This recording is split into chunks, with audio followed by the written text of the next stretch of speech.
অনৈতিক কাজ, মানুষ হিসাবে, মুসলমান হিসাবে দায়িত্বশীলতার পরিচয় নয়।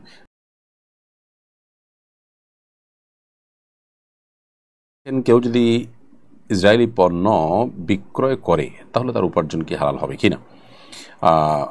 যদি পণ্যটি হালাল হয়, মৌলিকভাবে হালাল পণ্য কেনাবেচা হয়, তাহলে সেক্ষেত্রে সেটা পণ্যটি হালাল হওয়ার কারণে সেটা কেনাবেচা করা হারাম হবে না, বা তার দ্বারা উপার্জিত সম্পদ হারাম হবে না। তবে মৌলিকভাবে মুসলিমদের প্রতি, আপনার সহমর্মিতার জায়গা থেকে মুসলিমদের প্রতি, মাজলুম মুসলমানদের প্রতি, ফিলিস্তিনি মুসলমানদের প্রতি আপনার যে তাদের প্রতি যে আপনার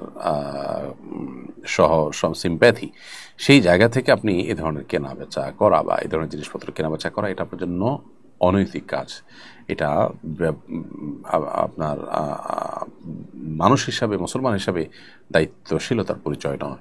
সেটা অনুচিত সন্দেহাতীতভাবে, কিন্তু এর মানে এই নয় যে আপনার উপার্জিত টাকা হারাম হয়ে যাবে।